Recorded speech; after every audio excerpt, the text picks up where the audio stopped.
will continue with our series, which, by the way, also you may wish to know, or some of you may wish to know, that according to my calendars, this is the autumnal equinox, which is sort of important magical holiday.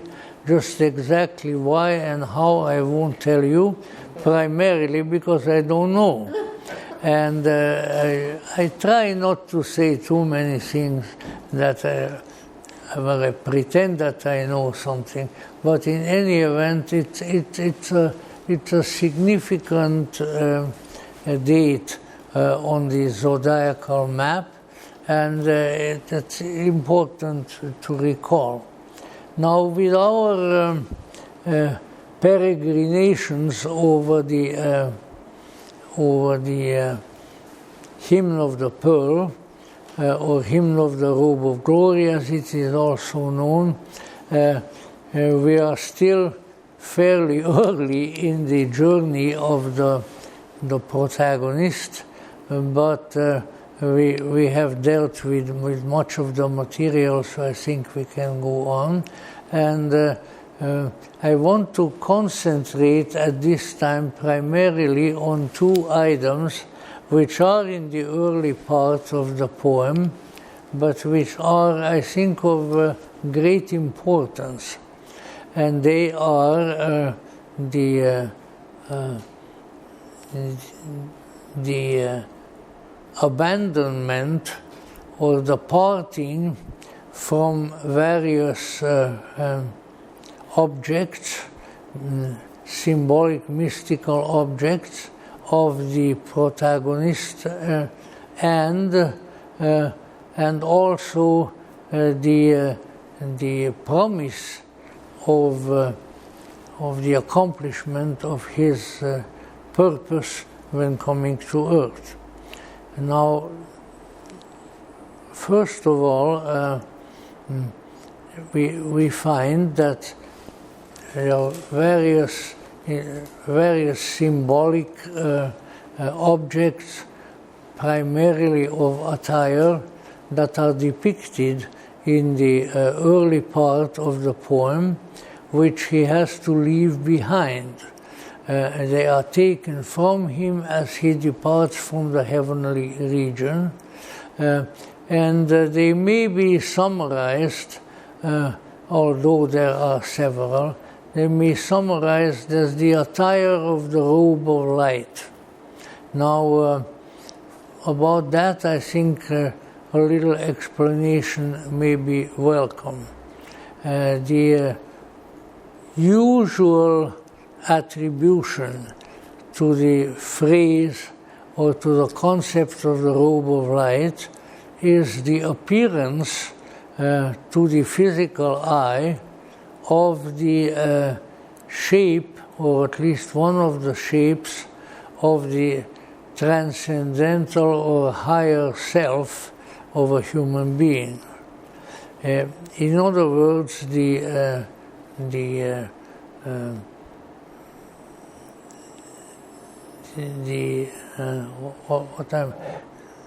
for my magical friends, the HGA, the Holy Guardian Angel, which is synonymous with the theosophical higher self and so forth, has often been represented, and apparently quite justly so, as a being of light. We find in the Gnostic Gospels, we find, I think, in Thomas, wherein Jesus says that when there is a man of light lights up the whole world. And where he advises people to assume, so to say, their light form.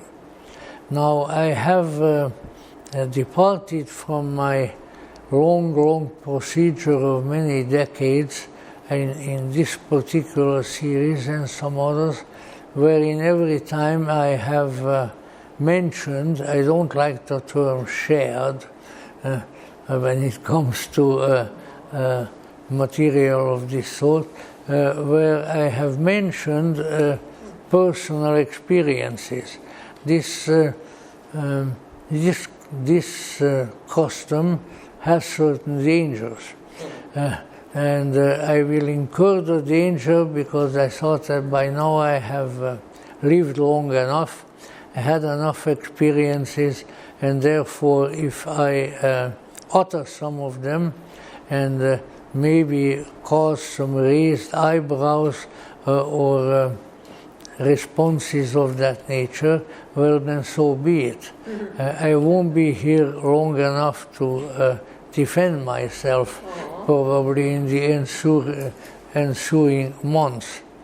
So let me say now, the man of light.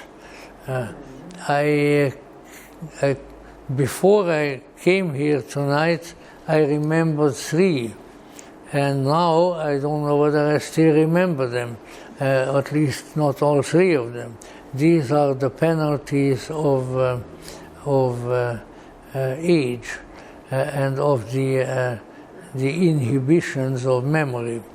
But in any event, I would say that I have personally encountered a phenomenon that possibly might be equated with the image of the man of light on about 3 different occasions.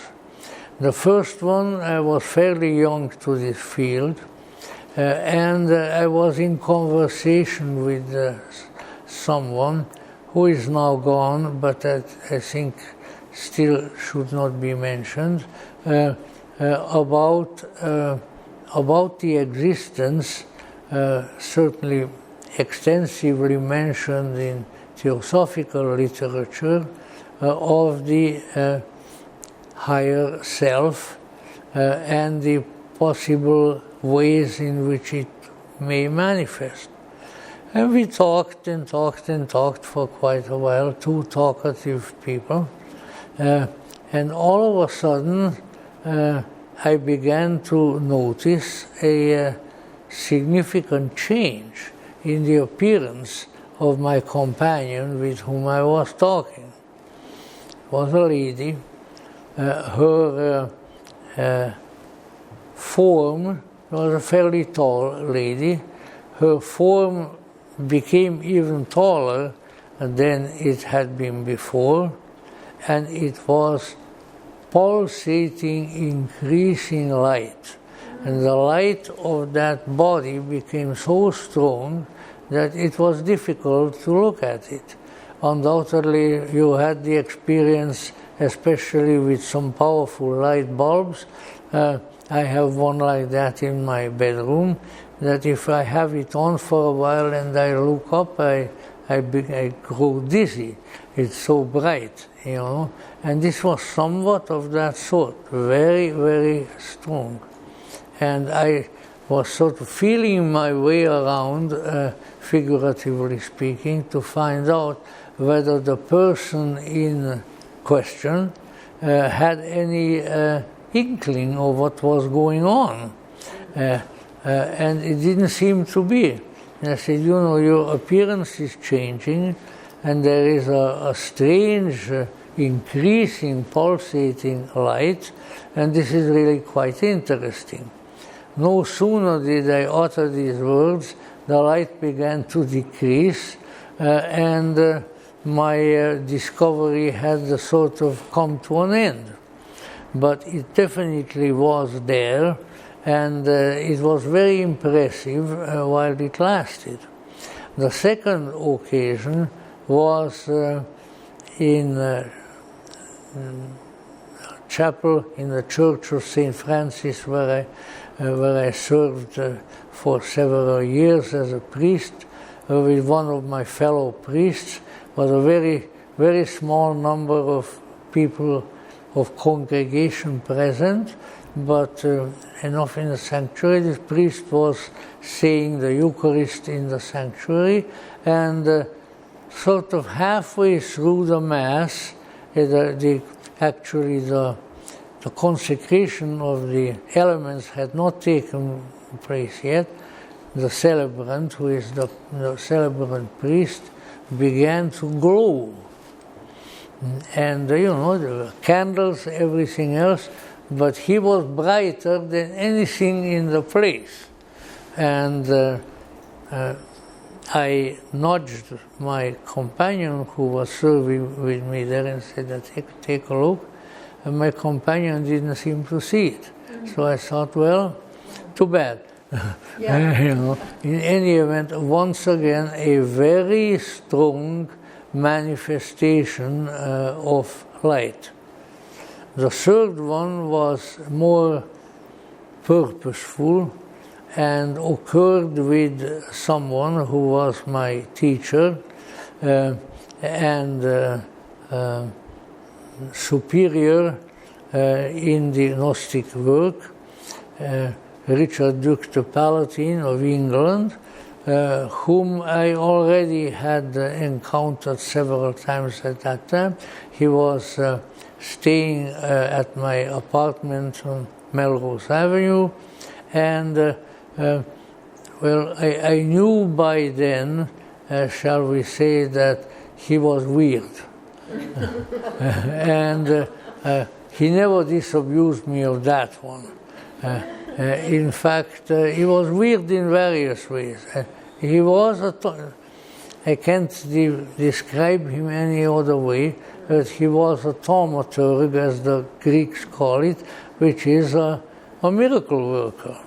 Now, it depends on what you define as a miracle, so obviously there would be differences, but among the numerous strange phenomena which I saw him produce, and sometimes there were other people present also, there was one that pertains into this category, and there were just the two of us there at the time, and we were talking about what he jocularly referred to as the old man, and the old man was the higher self. So he said, now let me show you what the old man really looks like elsewhere. And I said, sure. So there he was, and he said, now watch. That was always his watchword when he was about to do something strange. And so I said, all right, I'm watching. So we watched, and all of a sudden, not only did he was a tall, lanky Australian gentleman. He didn't quite look like a kangaroo, but maybe there was a little bit of it there. And this already tall gentleman's shape began to grow and grow like a tree in the room until his head virtually reached the ceiling. And I thought to myself, well, how tall is he going to get? In any event, and also it increased in luminosity. And he stood in that shape and then said a few words to me, and he said, no, this is much closer to what the old man looks like on the other realms, in the other worlds. So keep it in mind. So I said, certainly I will. So that was the third one. As I say, he definitely had such powers, and I was primarily interested in him as a teacher and as an instructor, which he was. He also could be quite annoying and unpleasant, which he knew, and However, these incidents were not of an annoying nature. In any event, let us say it was brought dramatically to my mind that the HGA, if we want to use that term, the Holy Guardian Angel, the higher self, in the later theosophical literature rather misleadingly called the ego, does have a shape and does manifest in certain ways, and that these manifestations at times can be noticed and can be made visible. Usually it would seem for a particular purpose. I'm not going to go into the speculations about the possible purposes of these three occasions, because first of all, each one is very different from the other. But let us say it did appear to me, at least to my reasoning faculties, that there was a fairly specific purpose for each one of these manifestations.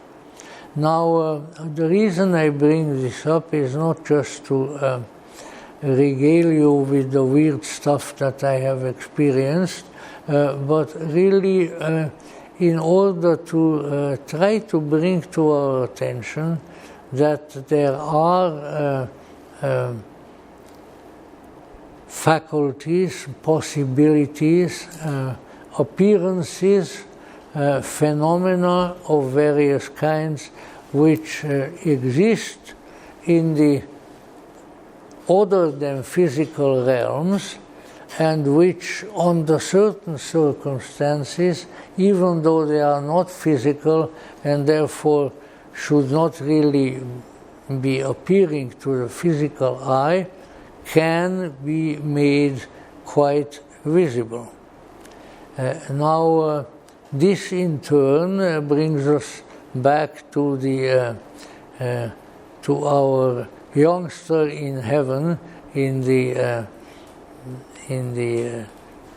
poem, if it may be called that, indicative that he had some very wonderful ways in which he could appear in the higher worlds, and that the ability for that appearance then was taken away from him when he left the heavenly realm. And as we read, I think the verse last time, this circumstance was made evident in the fact that as he, at the behest of his celestial parents and with his agreement, was about to depart the higher, the transcendental realm, he would leave certain things behind. And they are described figuratively, I am sure, primarily as garments. The fancy garments of heaven, as I would call them. So let us say, at least visually and phenomenally, these are indications of what may happen, or what probably does happen, when beings that are already immaterial and that are of a high aeonic nature, perhaps one way of referring to them would be angelic beings, because that is the equivalent in those traditions where angelology is present, which is primarily in the monotheistic religions of Zoroastrianism, Judaism, Christianity and Islam. You know that not that I think that any of you are about, when you leave here, are going to rush to convert to Islam. I don't think that at all, but no one can become a Muslim if he does not believe in angels. It is one of the what are called the 5 pillars of Islam, 5 things that you only have to believe in 5 things as a Muslim. And that is probably a blessing because in a lot of religious traditions, I believe in this, I believe in that, I believe in this, I believe in that. There are all the beliefs. But one of them is that there are angels. Now, in any event, so let us say the angelic, which really means messengers, angelos means messenger in Greek, those beings that do not have a physical appearance, a physical body, except in very unusual, miraculous occasions, that these beings appear as, or let us say, play the role of messengers of another reality to ours. And that, of course, is a monotheistic term, because the implication being that God, the monotheistic God, sends them as messengers. In any event, we are dealing here with messengership, because the young being about whom the hymn of the pearl is written obviously is a messenger of the transcendental world. He is sent by the beings whom he refers to as his parents to earth to accomplish a particular deed. And he is told right at the beginning, as we have probably read the verse, that what he is asked to do is to retrieve, well, maybe that is not the proper word, that to bring back to his heavenly aeonial home a particular object. And that object is the pearl. But that pearl in turn, it is never stated how the pearl, which obviously belongs to the higher worlds, had come to be here on earth, and why it is here, and why it is being guarded by a roaring serpent, but it is here and it can be retrieved, and he is asked to do that. And so he is a messenger sent to accomplish that particular deed. Of course, this imagery, this mythologem, is in itself a matter of much writing, much discussion in the literature, because people, including the scholars, are trying to guess what that pearl might be. What is the treasure that he is to retrieve? And other than saying that it is a pearl, no other contextual or any other kind of description of it is made. It is he is instructed to do that. He is instructed not to be deflected from that task, and undoubtedly he has had also some direction and some directive as to how to accomplish that deal, but that's as far as it goes. So similarly, so we might say that if we want to take the two extremes, we are given an indication at the very beginning of the hymn of the pearl of two things, of what what are the things that he needs to leave behind, what he is to part with when he leaves his celestial habitat, number one.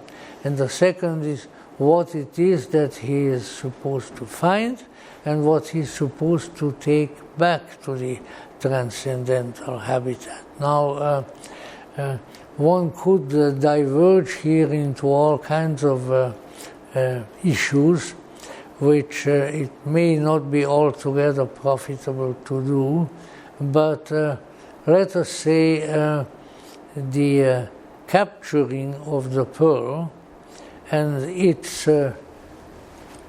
being transported to another dimension, to another world, is in itself quite an unusual image. And it is something that, to a minor extent, thaumaturgs or people who have either temporarily or permanently acquired such abilities, such gifts, at times do. And I think a good example, and there are obviously others. First of all, in the annals of the saints, a lot of things like this occur. Things appearing, things disappearing, things being created and uncreated, all kinds of things like that. But let us say, not to have to go that far back, we can also see that people like Madame Blavatsky definitely had gifts of that sort. And she would, upon occasion, when the mood struck her, or it was in some other way indicated, she would materialize things. There are all kinds of little incidents that are recorded that way.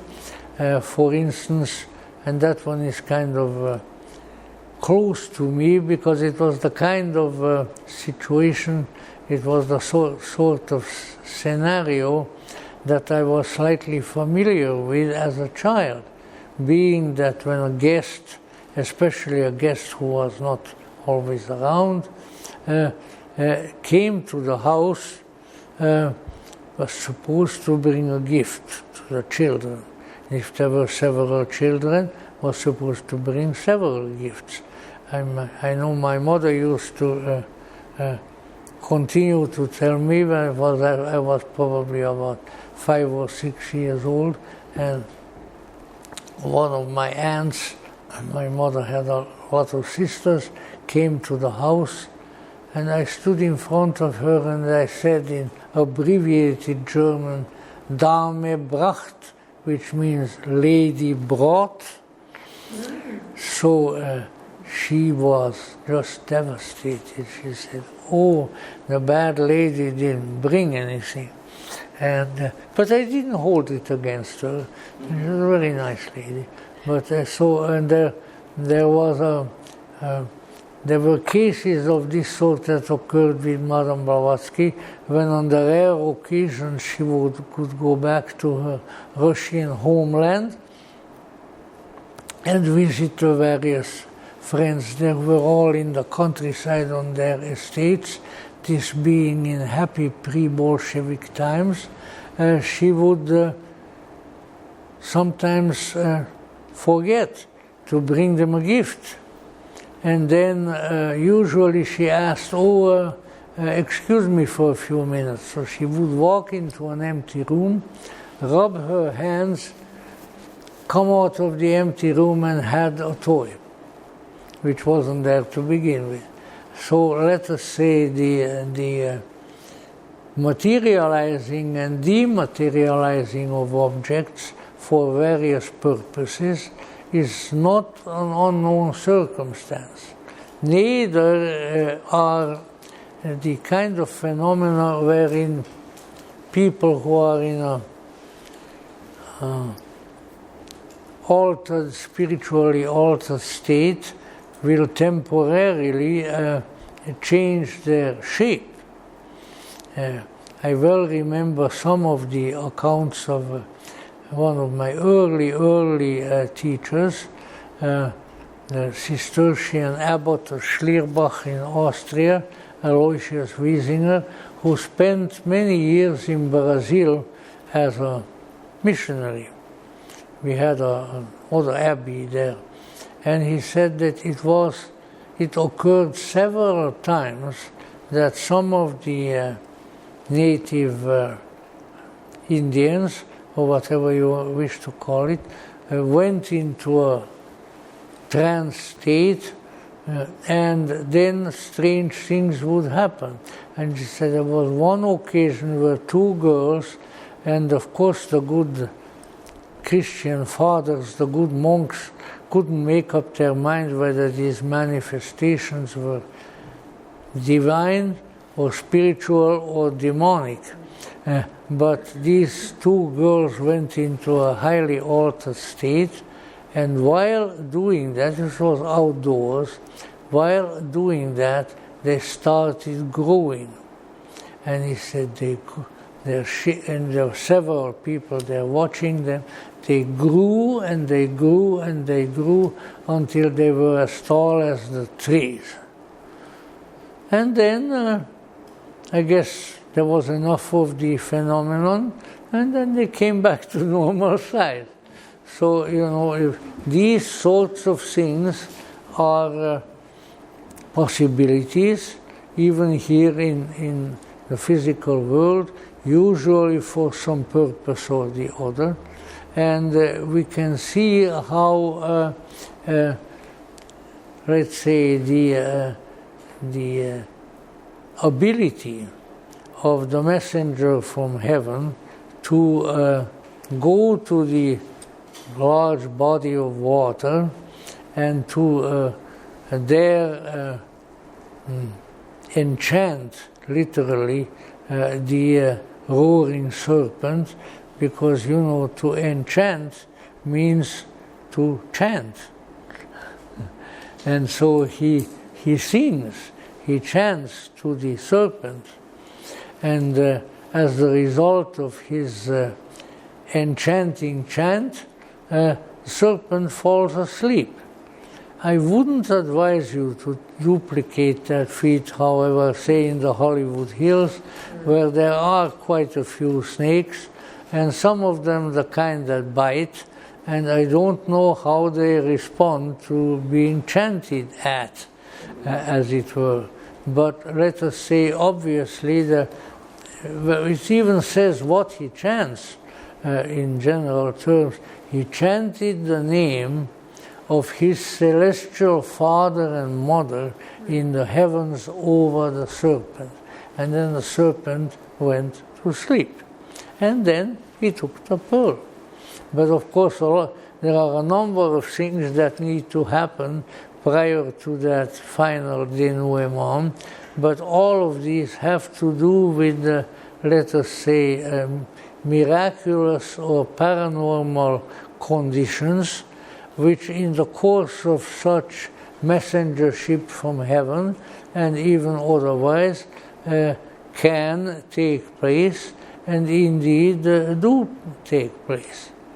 So that the other, and I'll quote some of the verses and so forth in greater length at our concluding session, but the story goes that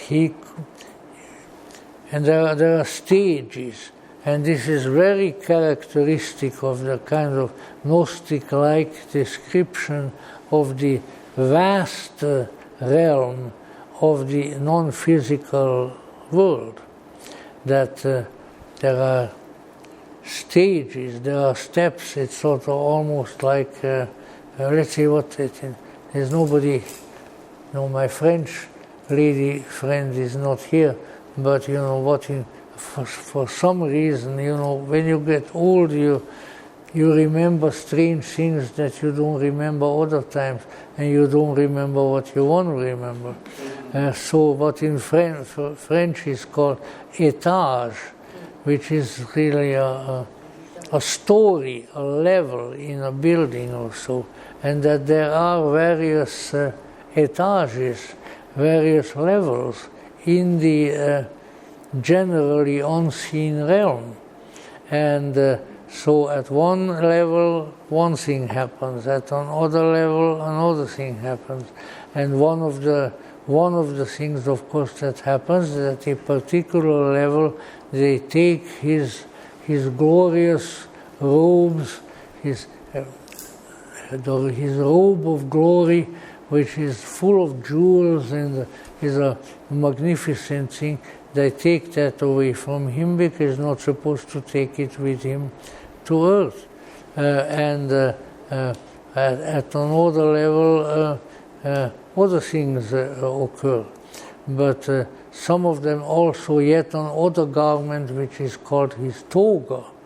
Now the toga in Greek or in the Greco-Roman world was much more than a funny-looking garment to wear. It had embedded in it, embroidered in it, in various symbolic and heraldic devices which pertained to the importance, the status of the wearer. For instance, the emperors, once they had them, the emperors had a toga with a very broad purple edge, and also embroidered palm leaves. And there is another plant which was an imperial plant that even goes around here that I can't remember, along with the palm leaves.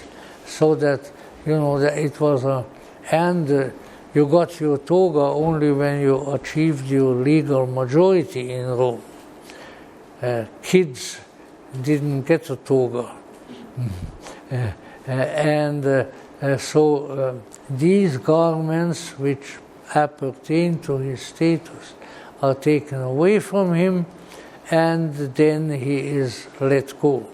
But fortunately, he is not only deprived of his possessions, but the opposite also takes place, which I think is very important. Namely, he says that he was given gifts, he was given provisions by his parents, which he could take with him and which would suffice for his needs. I think that term is used in one of the translations, suffice for his needs once he came down into the dark land of Egypt. So now here we have, I think, an interesting little pair of symbolisms. What is taken away from us and what is given to us. Excuse me.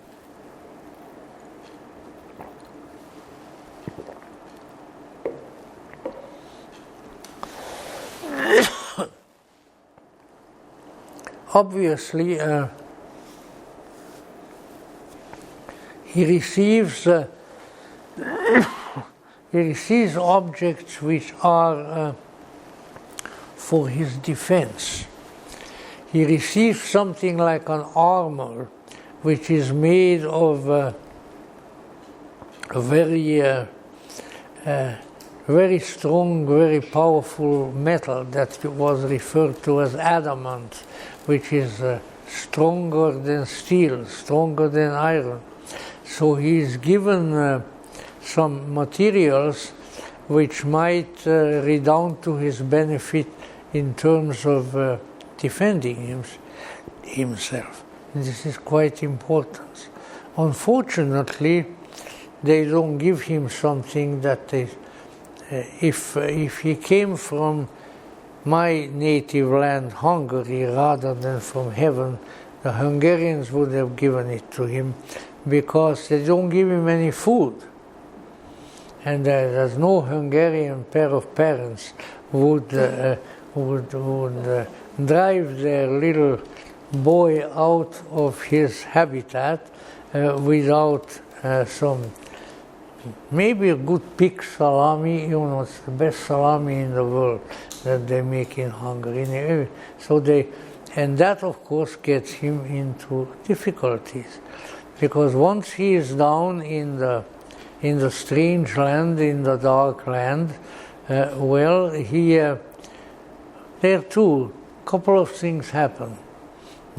One of them is, I would say, beneficial, and we may need to look at it in a positive interpretation. And the other one is anything but beneficial. And the beneficial one is that he meets a companion. And he says the companion was of the, he gives several descriptions, was of the same kind as himself. In other words, anything he mentions in explanation that he was a child of kings, just like he is. So he was his equal in terms of his nobiliary or royal descent. And he was very, very happy to meet this young man, and his new companion shows him where he needs to go to where the serpent lives in the water and various things like that. So advises him in quite a knowledgeable way. So that is the good part. The bad part is what I just mentioned, that not having been provided with a good goulash or with a pig salami, he doesn't have any food.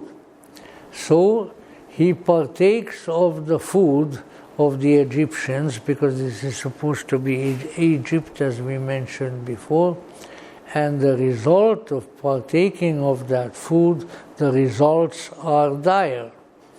He undergoes a change of consciousness of a deleterious fashion. So obviously they didn't give him magic mushrooms or something of that sort, which I understand is going to be legal now in California. Hallelujah, mushrooms. But they give him some food that reduces his consciousness, and he forgets that he has come to visit the serpent, so to say, for a purpose. He forgets where he came from. He forgets what he is. He pretty much forgets everything that he knows. So amnesia. In fact, there was one very noted British writer of comparatively recent times, whose name does not occur to me at the moment, although some might pop up to some of you, in any event, who said that humans suffer from amnesia, from sleepwalking. Of course, that's a Gurdjieffian term, and yet something other. I think a reduction of their consciousness on Earth. And he wasn't entirely wrong about that.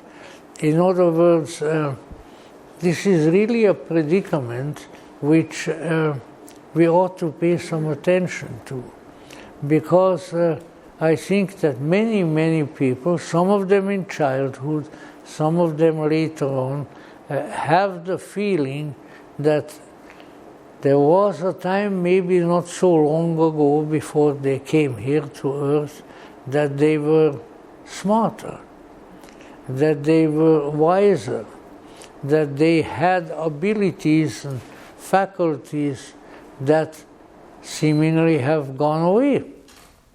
And so there is a kind of primeval sense of loss, accompanied by a primeval sadness in human consciousness when it dawns upon it what it has lost. Now I can attest to that, and I have been talking about myself here altogether too much, but let's say I can testify to that as a very small child I was miserable. And I was primarily miserable for being in this place. I didn't like where I came. I didn't like why I was born. I didn't like the way I was born. I just didn't like anything about it, you know. And if one analyzes that a little bit depth psychologically, then I would say that an important component in that kind of a radical sense of loss is what? Is that you are aware that you lost something. You are aware that you have been for which the ancient term is degraded. But, you know, it doesn't mean that you're becoming homeless or doing stupid things like that. To be degraded means to go a grade down from where you should be, and that the entry into the physical world and into the various tasks that appertain thereto is a come down, is a descent, is a loss. And perhaps so much of human striving and ambition and desire to learn, desire to do this, desire to do that, is due to the fact that we sense that we have lost something, that we should have greater consciousness. We should have greater contact with transcendental things. In other words, where has our angelic nature gone? Where has our wisdom, our goodness, our sense of the holy order gone? Here we are in a truncated kind of condition, in a condition wherein so much of which we have an inkling is not present. And then, of course, the world obliges us, usually with more trouble, so that, let's say, if you were born into a nice family, in a nice house, and various things, nice horses that I remember, something will happen to take it all away from you. See? And sort of the unsavory forces laugh at you for that. So the coming to earth, the coming to the land of Egypt in search of the pearl is not an easy task and not a pleasant task. And let's say it's a task that requires a great deal of attending to and really a great deal of work. Now, at the same time, we need to remember that when he exits from heaven, however, he knows and he is told that provisions have been given him, that he is not going without resources, and I think we mentioned that to some extent last time. And so the profit and the loss. You see, heaven is capitalist. The profit and the loss. The profit being that as you do your task, as you fulfill the mission for which your heavenly source has prepared you, you do better. you have nourishment for your soul, your wisdom increases, and finally it's as the result of these kinds of good gifts that he comes to recognize the letter that is being sent to him, and which then fully awakens him to his real nature and to his life's mission.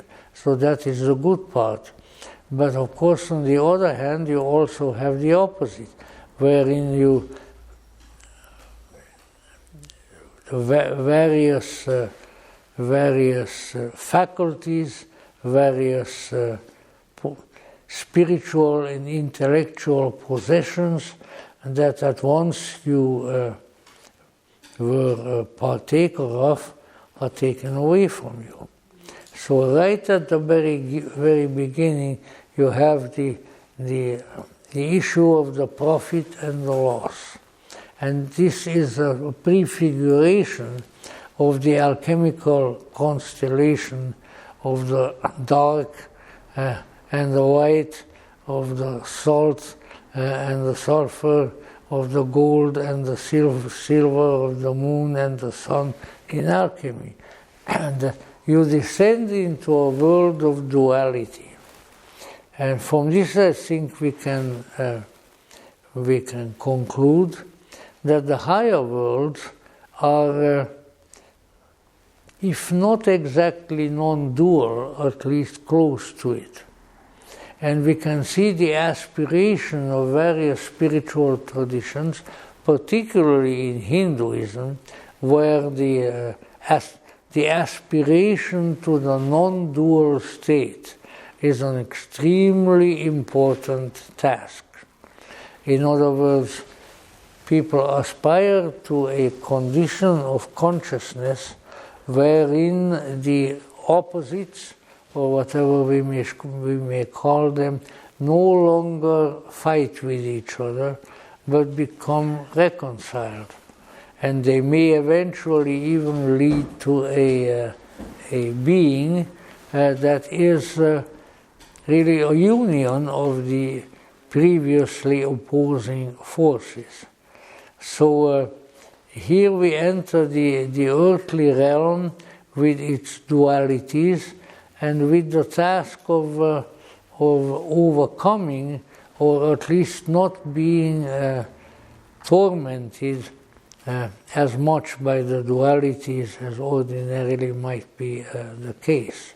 So he loses certain of his celestial gifts, his celestial possessions which he had, but as he enters the earthly realm, he also has, although he's not always conscious of it, he has the provisions for the journey, because those very words are mentioned, that he's given provisions for the journey. Now, so these are things for us to remember, I think, at a practical level. Number one, that if we are born into this world and try to function here, we will undoubtedly encounter losses. And that some of these, the greatest loss is the loss of our original, completely spiritual condition. And that is a burden. And if we are consciously aware of some of these things, then now and then something that comes like a psychological sword into your side that says, "Oh, you know, I lost something. I am not what I used to be. I don't have the contact with the ineffable greatness that I used to, and that this loss is an unhappy condition." And then we try to make up for it. And the way we make up for it is almost inevitably inadequate, and sometimes deleterious. So, in a sense, I would stick out my neck and suggest that the aspirations, the desires, the wanting of the human consciousness is all really directed to the deific state which it has lost. We lost something very important. So we try to make up for it. Let's try to get rich. Let's try to have a lot of fun and whatever you can think of. And then perhaps we will recover that loss or at least make up for it. But what we have here is a difference in kind. What we have lost, we are not going to find here. But on the other hand, something else, something very mysterious. And I must admit, I have been puzzling about this for many years, and I still do to some extent. Because something that we are supposed to find here, which is symbolized as the pearl, that is what we have been sent for. And if we find that, and if we take that into the spiritual realm, if we spiritualize it, if we transform it like the Holy Grail is the result of a transformation, then we have accomplished our task. If we have not, then indeed we have failed. So we do suffer in this life of deprivation. And much of the time we don't know what it could be. So what is it that I'm missing out on? You know? What is it that I really want? You know? And then we are asked by perhaps by other people, you're always going around wanting something, what is it that you want? And much of the time I don't think we can answer it or answer it in any accurate fashion. But what we really want is our original condition. What we really want is our deific nature. What we really want is our celestial fathers and mothers' home. And that is, of course, where then the great mistakes are made, because we misconstrue and mistake various earthly inferior things for the ineffable greatness that we have lost. And so I can't quite tell you what's the best way to handle this, because if I knew it, I would be doing it myself, or would have done it myself for quite a long time. But I think that it is probably helpful to have sort of built into us a question. What is it that I really want? What is it that I really desire? What is it that if I have attained to it would really make me whole? And of course, this mystery is one, I think, to which in a very profound and very powerful way C.G. Jung addressed himself. Because he, let's say, discovered that there is a mysterious possibility that we could attain to, and that if we attain to that, then we would have really fulfilled the purpose of life. And what is that? Wholeness, totality, the strange and mysterious unification of our being into an indestructible, undiminishable wholeness, which is the meaning of the term individuation. And so linguistics sometimes helps, but if the same linguistical phrases are repeated too much as I do to you, that maybe not so much of a help.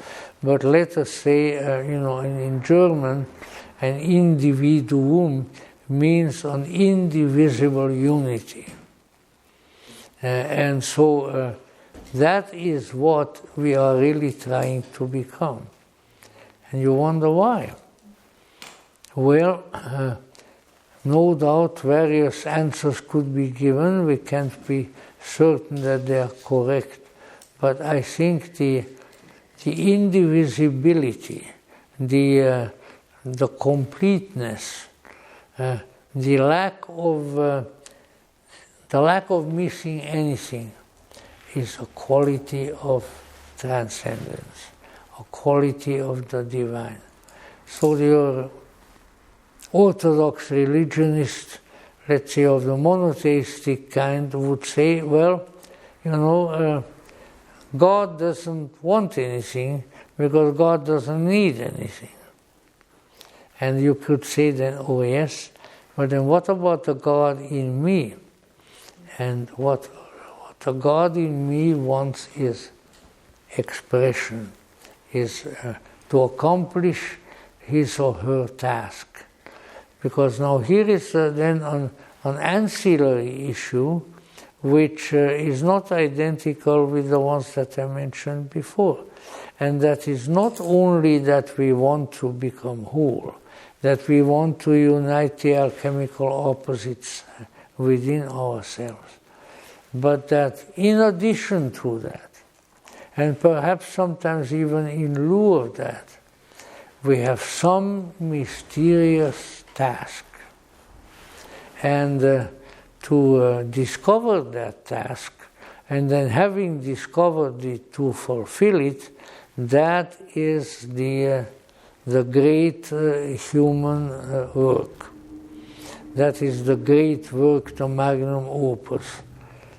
So then this is what is happening to the celestial being who is coming down and who now has fallen into a condition which in our own ways I think we are all entrapped in, because we have eaten of the lentils of Esau, which is the Old Testament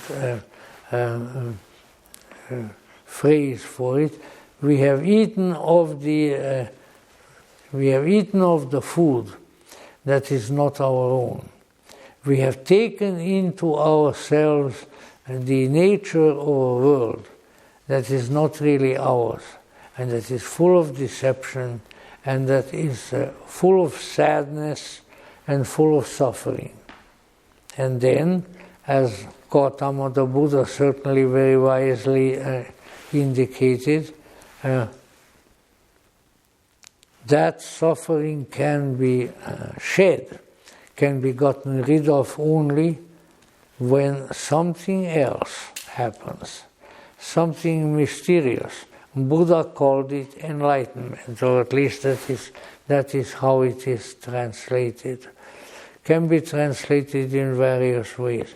Something has to happen to the human, which brings the light self of the human back into operation, and which then perhaps qualifies the human for the sort of phenomena as accompanying signs that we mentioned before.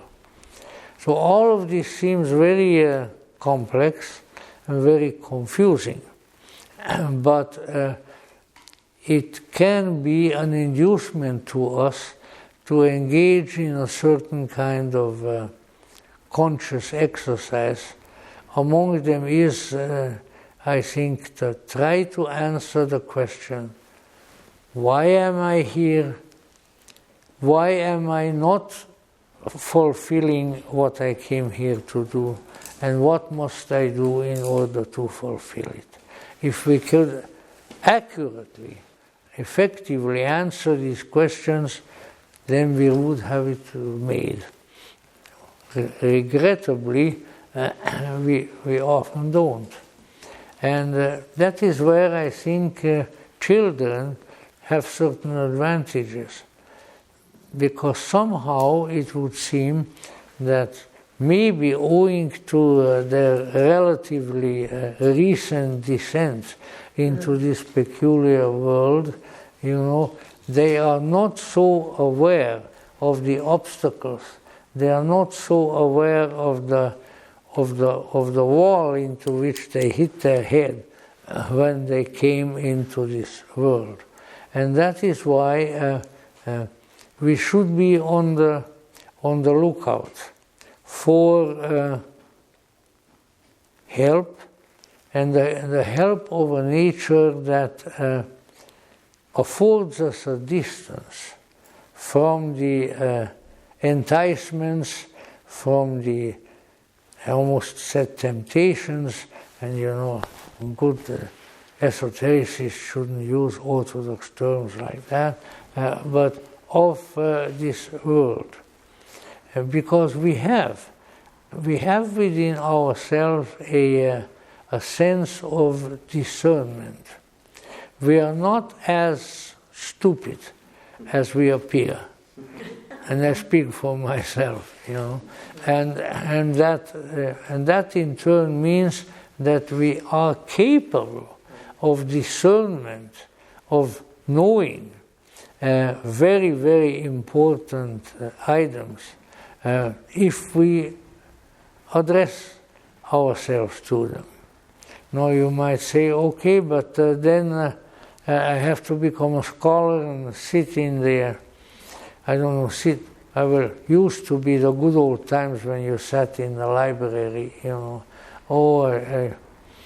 I used to dream about libraries, with big stained glass windows, maybe a little bit like here, and all the magnificently bound books and so, because they do exist. And I think they particularly exist in the archetypal realm, indicating that wisdom, real knowledge, that has been called, I think gnosis has been called the wonder. It's in one of the Nag Hammadi writings, I think, that maybe an earlier one, that Mead, because this sounds very Meadish to me, very much like Mead's translation. The knowledge of the things that are. Namely, we are constantly being bombarded with false knowledge, which is not of the things that are, but maybe of the things that could be, of the things that we imagine, the things that are being trotted out to us, but that are not really. But the knowledge of the things that are. I think it's Mead's expression. It really sounds like his wonderful English. And this is important, because if we have the knowledge of the things that are, one thing that will, to our great delight, not happen if that obtains. And what is that? It's not going to go away. It's not the deteriorating forces are not going to eat it up. Our disappointments, the betrayals that we are subject to, as well as our own betrayal, all of that is not going to touch it at all, because it really is. This is the ens a se, as the Latin says it, the being in itself, that derives its existence from itself rather than from other people's projections, because it is really there. And if I were so disposed, which I'm not, to give you psychological equivalents for it, as we find in Jung psychology, they are there.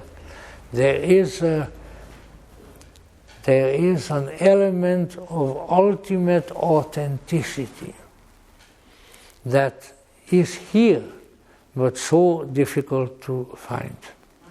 And it is so easily observed by all kinds of camouflage. But even though the camouflage is there, we can cut through the camouflage. Why? Because the instruments, the abilities, the talents, and talents originally was a word for a high sum of money. Something like now are we up to trillions by now of the money that we give away to Ukraine and places like that, probably. But let's say it's that kind of thing. Something that really is, something that is not made up. And this something is the one that leads to gnosis. Because it once again, it leads to that definition that I just mentioned. It leads to the knowledge of the things that are authentic. And authenticos means to be true in itself. It's not a truth that is reflected upon it. It's not a truth that you find on the computer screen. It's not the truth that you find in artificial intelligence. Artificial intelligence, I think, is already around, to a great extent. You know why? Because so much that masquerades as intelligence is artificial. I don't see much real intelligence. I only see the artificiality and the counterfeit. Counterfeit intelligence is what we are being fed all the time. And not only that, but even counterfeit, which is probably worse in a way, counterfeit fun. Now, isn't that awful? And if you just think a little bit about the things that people consider fun, and you'll see, you know what? It's counterfeit. It's like it came out of a bad press that makes bad money. It's not real. It's not true. And so, and this is probably one of the big issues, which is to the effect that we have within ourselves as the accompanying way bread that we have been given in heaven. We have the ability to discern the true from the false. We have that. We don't use it much of the time, but we have it. And if we get hold of it and begin to use it, and again, the time to perhaps start with these things, I don't know how many of you have children or intend to have some. I never had any. But it's the kind of thing that is best started in childhood. Because if truthfulness, and not only saying something that is true, but truthfulness in the sense of expressing the truth that you have the ability to touch, that you have the ability to work with. If you develop that ability, then your truthfulness, your gnosis will be there. And this is of very great importance, so that let us say among the arsenal, among the various possessions that we have been endowed with in the greater world when we were sent here, there is the ability to discern the truth, to discern authenticity, to sift it from the inauthentic. That's where I think the existentialists, the good old gloomy Danes, Søren Kierkegaard, and the rest of them, were right that what is authentic? Autos means self, ens means being, that which is so true that it derives its existence, derives its being from itself. Something that is really true derives its truth from itself. And why? Well, the Gnostic would say because it comes from a condition that is truthful. It comes from a transcendental region that is authentic. And that this authenticity is available to us to a greater or lesser extent throughout our lives, primarily because we ourselves have a kernel, a seed of authenticity within us. And I think that's of extremely great importance. So that when I have been asked in the course of my life by little children, what are you talking about? Look, there were times in your life when you felt really good. You felt really truthful. You felt that you were really living as you should. And if you have, there it is. So try to get close to it. Try to cultivate it. And of course, it's not too much use telling little children about the word gnosis, but that is, of course, what it is.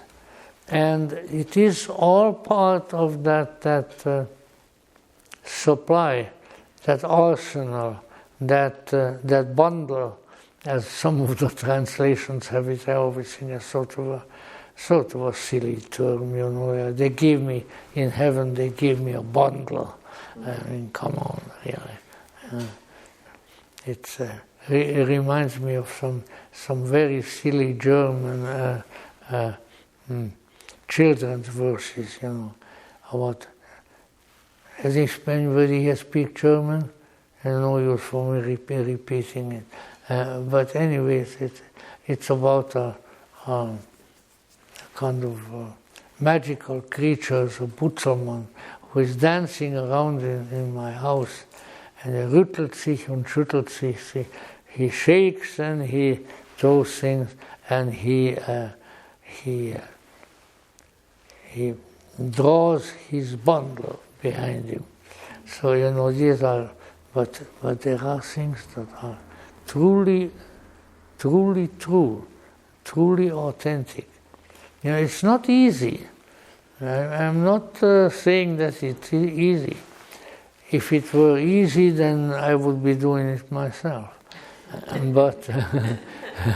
But it's not easy to ask yourself when you take a particular position, when you strive for a particular quality, when you want to accomplish something that maybe otherwise you wouldn't accomplish.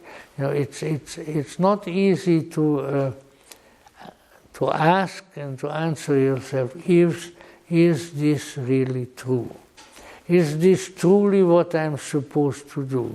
Is this truly what is going to manifest that greater, that transcendental nature? And don't be afraid that in doing so you will give up too many nice things. It's difficult to say this, but truth, gnosis, are actually fun. They are joyous. They bring good feelings with them. They bring an energy into your life and into your nature that otherwise is not available, because it is an energy from another reality, and yet it can come. And you need to cultivate. It's largely done, I think, by the intuitive function.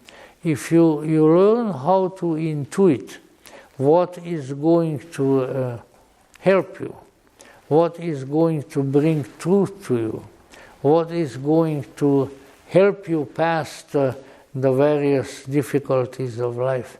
If you cultivate that sense, then all of a sudden it is there. It will tell you, oh yes, this is real, this is real. You've got to go with this. Now, that doesn't mean that next time you try that it's going to work, but it will work sometime. And that sometime is already very, very important. So it is along these lines that we need to cultivate our own gnosis and try to develop, try to make appear magically with us that man of light that is mentioned in the Gospel of Thomas, wherein the Lord says, in a man of light there is light. He lights up the whole world. It's really true, because when that light of enlightenment begins to grow in you, and if you are able to enkindle it to some extent in others, then you have really done something. Now, so maybe we've been beating around the bush, sort of, walking around, as we say in, I think in Hungary, in Hungarian or in German, that we are walking around the truth, like the cat walks around the mush in the bowl, and it's hot. Yeah, but we are walking around it. But you know what? The time must come when the walking around stops, and when we partake of that which has been prepared for us from the beginning of time, was prepared for us in a different reality, and we brought it with us. And when we do that, then I think then we now know, and we are qualified how to move to the roaring serpent and how to get the pearl. Because the whole poem, the whole beautiful hymn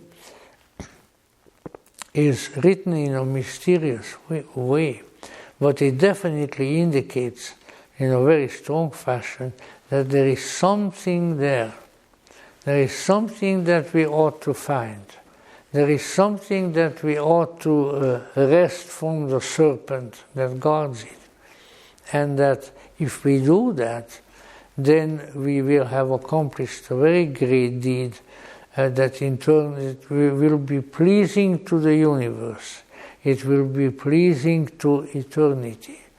And so we need to address ourselves to that.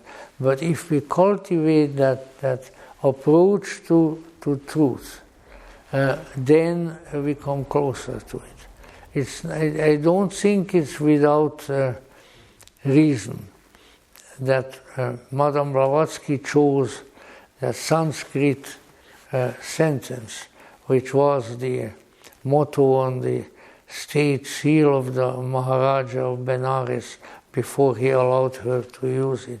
Satya nasti paro dharma. There is no duty. There is nothing to do other than truth. Truth is more important than the dharma. You might say, oh yes, well, my dharma is as a priest, my dharma is as a university professor. Heaven forbid my dharma is a politician in Washington or in Sacramento. Really, heaven forbid. But if you can go with the truth, and continue to cultivate it, allow it to become a part of you, then the pearl is yours. Then the dragons and the serpents, the snorting snakes of this world will not get the best of you, because you have found something that is more important than anything in the world. It's certainly more important. It's more important than all earthly riches. It's much more important than all worldly knowledge. It is more important than popularity with people.